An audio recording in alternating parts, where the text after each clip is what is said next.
You've been lied to about power.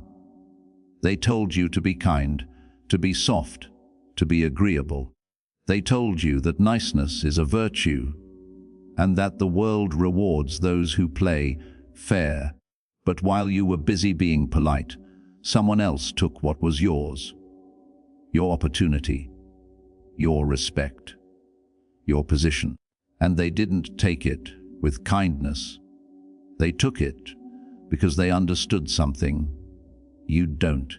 In a world that worships weakness and calls it compassion, the dangerous man doesn't just survive, he rules. And today, you're going to learn why Machiavelli was right, why softness is a trap, and why the art of being dangerous is the only philosophy that matters when everyone around you has forgotten how to bite back. Let me ask you something. When was the last time you said yes when you meant no? When was the last time you smiled at someone you wanted to destroy? When was the last time you swallowed your truth because speaking it might make you uncomfortable, might make you unpopular, might make you seem difficult? You did it because you've been domesticated. You've been neutered by a society that profits from your compliance. They need you weak. They need you confused. They need you to believe that danger is the same as cruelty, that power is the same as evil, that Machiavelli was a monster instead of a mirror. But he wasn't a monster. He was a realist. And realism, in a world built on comfortable lies, is the most dangerous weapon you can wield. Machiavelli wrote The Prince in 1513, and for over 500 years, people have called it evil. They've called it manipulative. They've called it immoral. Why? Because it tells the truth. It strips away the fantasy that good intentions lead to good outcomes. It destroys the illusion that the universe rewards virtue. Machiavelli looked at power the way a surgeon looks at a body, without sentimentality, without illusion, without the comforting lies that help you sleep at night. He asked one question: what actually works? Not what should work, not what we wish would work.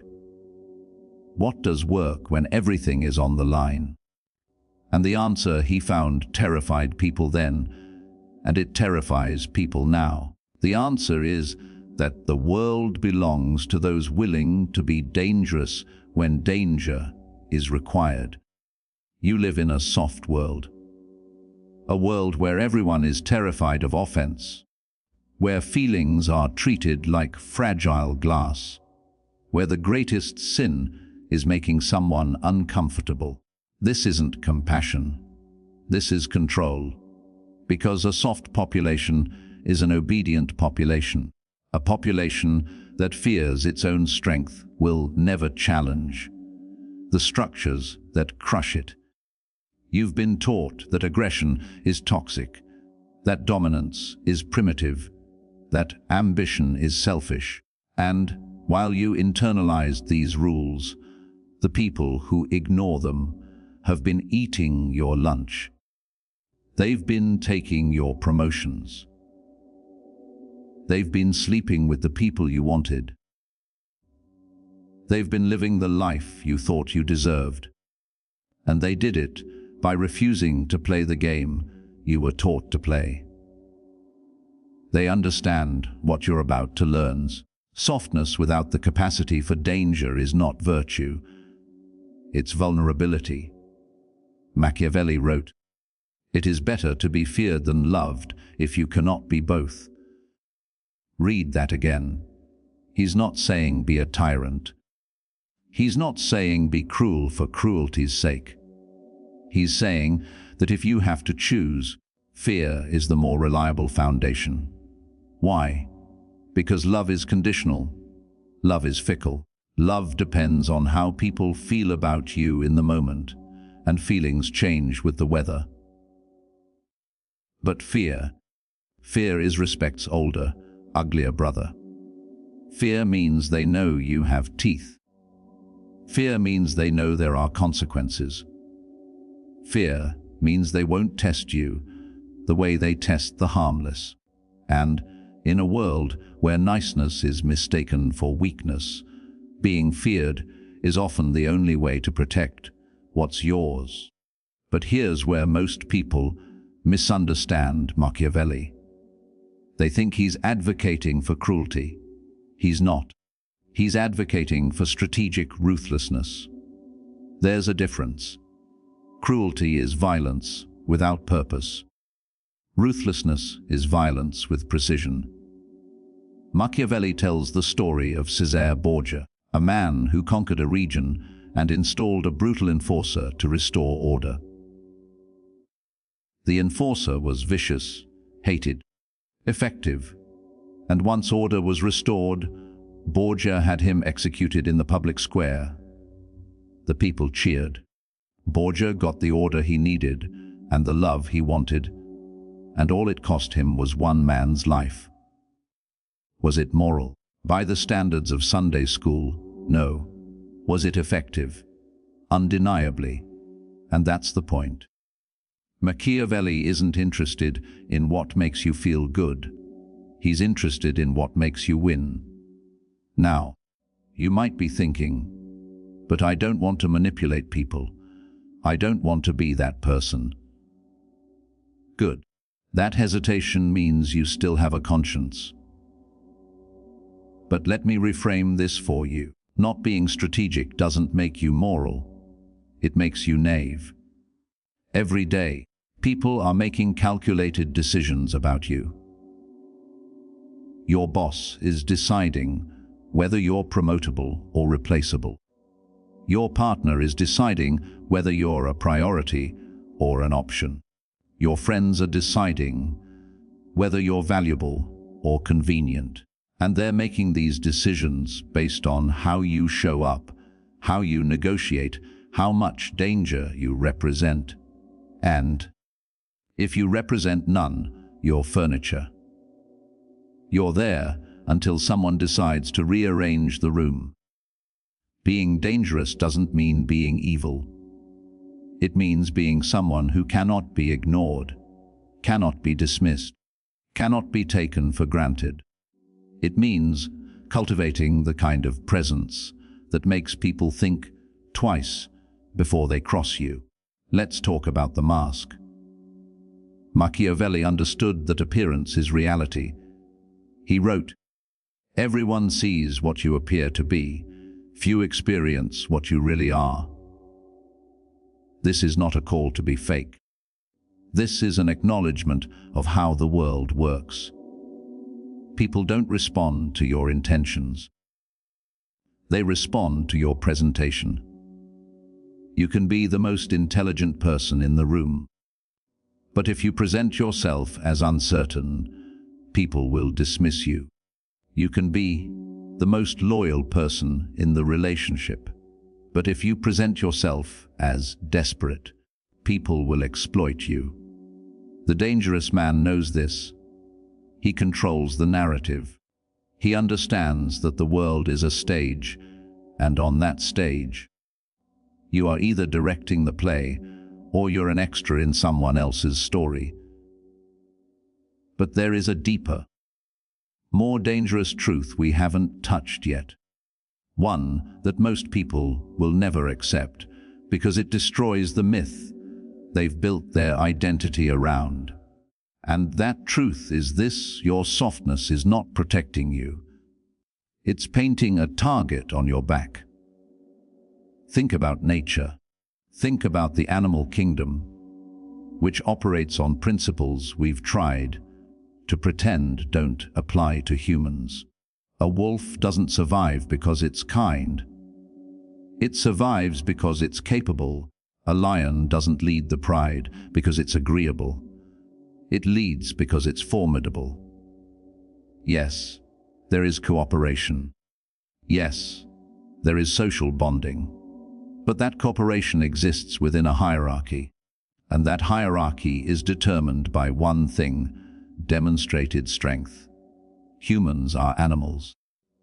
We've built cities and philosophies and technologies, but underneath the veneer, the same dynamics apply. People respect strength. They exploit weakness, and no amount of wishful thinking will change that. The dangerous man accepts this. The soft man denies it, and pays for that denial with every humiliation he pretends not to feel. Machiavelli also said, "Men are so simple and so ready to obey present necessities that one who deceives will always find those who allow themselves to be deceived." This is brutal. This is honest. People want to be led. People want to believe. People want someone to tell them what to do, what to think, what to feel. And if you're not willing to step into that role in your own life, someone else will step into it for you. They'll tell you what you're worth. They'll tell you what you deserve. They'll define your reality, and you'll accept it because you've been taught that asserting your own reality is arrogant, is selfish, is dangerous. But they lied to you. Asserting your reality isn't arrogance. It's survival. And the moment you start doing it, you'll notice something remarkable. People will start treating you differently. Not because you've become cruel, but because you've become solid, immovable, dangerous. Now let's talk about the illusion of fairness. You've been taught that if you work hard, if you're honest, if you play by the rules, you'll be rewarded. This is a children's story. It's not how the world works. The world rewards leverage. It rewards positioning. It rewards those who understand the game well enough to bend the rules without breaking them. Machiavelli observed that the most successful princes weren't the most virtuous. They were the most adaptable. They were foxes and lions. The fox represents cunning, the ability to see traps and avoid them. The lion represents strength, the ability to intimidate and dominate. The dangerous man is both.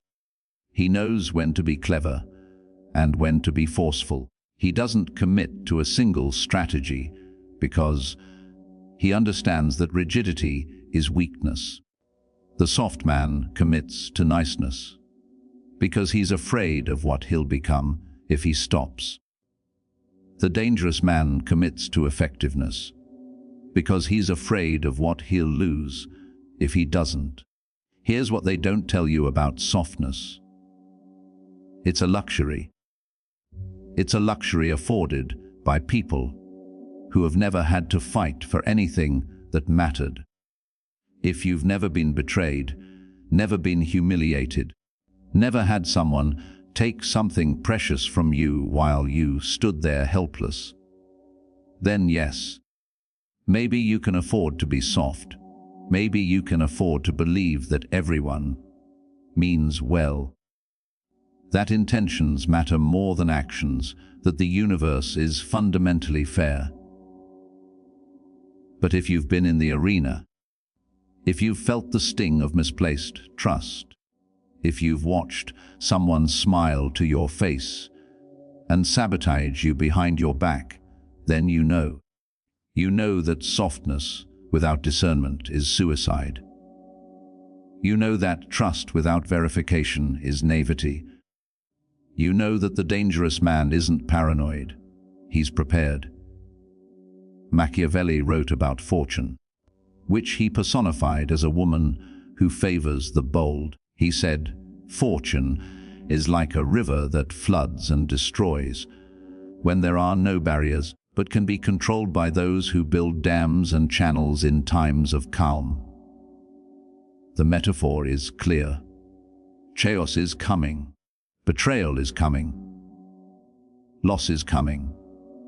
Not because the universe hates you, but because that's the nature of existence. The question is whether you'll be someone who gets swept away or someone who built defenses when you had the chance. The dangerous man builds, the soft man hopes, and hope, without preparation, is just wishful thinking dressed up as virtue. But there's something even more sinister at play here, something that cuts deeper than any betrayal or any external threat, and that's the betrayal you commit against yourself every time you choose comfort over truth, every time you don't speak up, because it might cause conflict. You betray yourself. Every time you accept disrespect, because confronting it is uncomfortable, you betray yourself. Every time you tell yourself that being nice is the same as being good, you betray yourself. And over time, these small betrayals accumulate. They calcify into a personality. You become someone who can be pushed around, someone who can be ignored, someone who poses no threat and therefore receives no respect. This is the real cost of softness. Not that bad things happen to you, but that you become complicit in your own diminishment. You become the architect of your own irrelevance. And the most tragic part, you'll tell yourself it's because you're a good person. You'll tell yourself it's because you have integrity. But integrity without boundaries is just martyrdom, and nobody builds statues for martyrs who volunteered for the cross. Machiavelli understood that the most dangerous enemy isn't the one who opposes you openly. It's the one who smiles while they undermine you. It's the colleague who praises you in meetings and then whispers doubts to your boss. It's the friend who supports you publicly and sabotages you privately. It's the partner who says they love you while systematically eroding your self-worth. These people exist. They're not rare, they're common. And the only defense against them is to become someone they cannot manipulate. Someone who sees through the performance. Someone who responds to actions, not words. Someone dangerous enough that the cost of betrayal outweighs the benefit. This isn't cynicism. This is pattern recognition. And pattern recognition, applied consistently, is called wisdom. Let me tell you what happens when you start becoming dangerous. At first, people will be confused. They'll say you've changed. They'll say you're not the person you used to be. And they're right. You're not. You're becoming the person you were before they convinced you to be small. Some people will be threatened by this. They'll try to guilt you back into softness. They'll say you're being cold, being selfish, being difficult. Let them say it. Their discomfort is proof that you're doing something right. Because comfortable people don't change. Comfortable people don't grow. Comfortable people are controlled by whoever is willing to make them uncomfortable. The dangerous man has made peace with discomfort. He's made peace with being misunderstood. He's made peace with the fact that some people will hate him for refusing to be weak, and that peace is the most powerful thing he possesses. Machiavelli also warned about generosity. He said that trying to maintain a reputation for generosity will ruin you, because you'll have to keep giving until you have nothing left. This is counterintuitive. We're taught that generosity is noble, but Machiavelli is making a distinction that most people miss. He's not saying never be generous. He's saying never let your generosity become expected. Never let it become a weakness that people exploit. The dangerous man gives strategically. He helps those who deserve it. He invests in people who will remember it. But he doesn't give to be liked. He doesn't give to avoid conflict. He doesn't give because he's afraid of being seen as selfish. He gives because he's chosen to, and there's a profound difference between giving from strength and giving from fear. Here's the paradox that will break your brain if you let it. The most compassionate thing you can do is become dangerous. Not cruel, dangerous. Because when you're dangerous, you create space for others to be authentic around you. When you're soft, people feel obligated to protect you, to manage your feelings, to lie to you for your own good.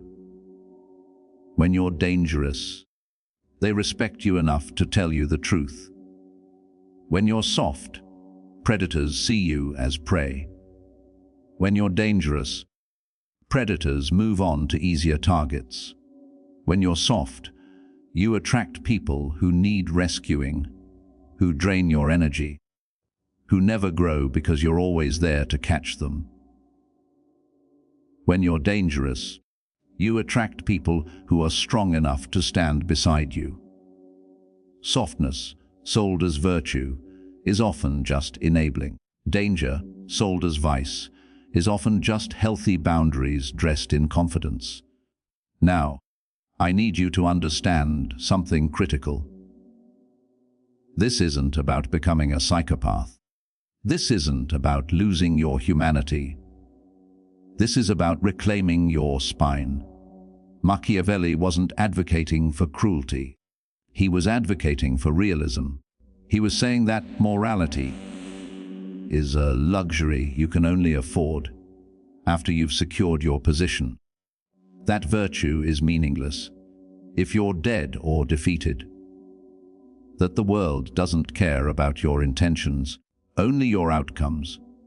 And outcomes are determined by strategy, by positioning, by the willingness to do what's necessary when it's necessary. The soft world will tell you this is wrong. The soft world will tell you that good people don't think this way. But the soft world is run by people who think exactly this way and convinced you not to.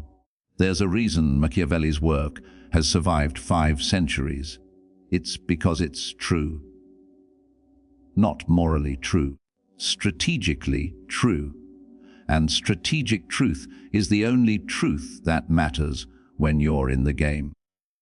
You can philosophize about how the world should be all you want, but you'll do it from a position of weakness unless you first understand how the world actually is. And how it actually is this: power respects power. Strength respects strength. Danger respects danger. Everything else is performance. Everything else is cope.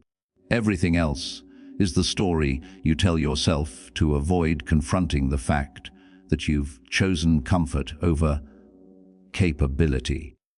So, what does it mean to be dangerous in a soft world? It means you've developed the capacity for violence but choose peace. It means you can destroy someone's argument, their reputation, their position, but you reserve that capability for when it's truly necessary. It means you've studied manipulation, not to use it recklessly, but to recognize it when it's used against you. It means you've made yourself formidable, not because you want to dominate others, but because you refuse to be dominated. The dangerous man is not the man who starts fights. He's the man who ends them, quickly, decisively, without remorse. And because people know this about him, fights rarely start in the first place. Machiavelli's final lesson is perhaps his most important.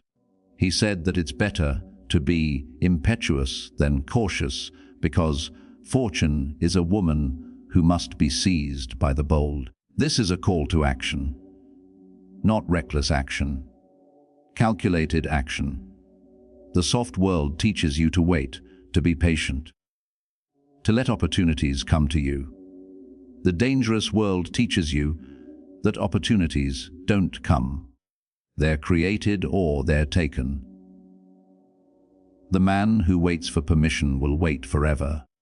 The man who waits for the perfect moment will find that moment never arrives. The man who waits to feel ready will realize that readiness is a myth sold to keep you in place. The dangerous man moves when others hesitate. He speaks when others stay silent. He claims what's his when others are still wondering if they deserve it. You've been taught to fear your own power. You've been taught that wanting more is greed, that asserting yourself is arrogance, that protecting your interests is selfishness. But who taught you this? Who benefits from you believing these things? Not you. The people who taught you to be small are not small themselves. The people who taught you to be soft-wheeled power without apology. The people who taught you to doubt yourself never doubt themselves. And until you see this con for what it is, you'll remain exactly where they need you. Obedient, manageable, safe. But you're reading this because you're tired of being safe. You're tired of being overlooked. You're tired of watching less capable people take what should be yours simply because they were willing to reach for it while you were still asking for permission. So here's what you do. You start small. You start saying no when you mean no. You start enforcing boundaries. You start walking away from people and situations that diminish you. You start speaking your truth even when your voice shakes. You start making decisions based on what serves you, not what makes others comfortable. And you'll feel guilty at first. You'll feel selfish. You'll feel like you're becoming the villain. But sit with that discomfort, because on the other side of that discomfort is something you haven't felt in years. Self-respect. And self-respect is the foundation of every dangerous thing you'll ever become. Machiavelli was right. The world doesn't reward virtue. It rewards effectiveness. It rewards those who understand the game well enough to play it better than everyone else. And the most effective thing you can do in a soft world is refuse to be soft yourself. Not cruel, not cold, but dangerous, capable, formidable, the kind of person who, when they enter a room, changes the energy, the kind of person who, when they speak, people listen, the kind of person who, when they draw a line, people know better than to cross it. This is not about dominance. This is about self-sovereignty. This is about reclaiming the part of yourself you surrendered in exchange for approval that never came. You've been lied to about power. They told you to be kind, to be soft, to be agreeable. But while you were busy being polite, someone else took what was yours. And now you know why.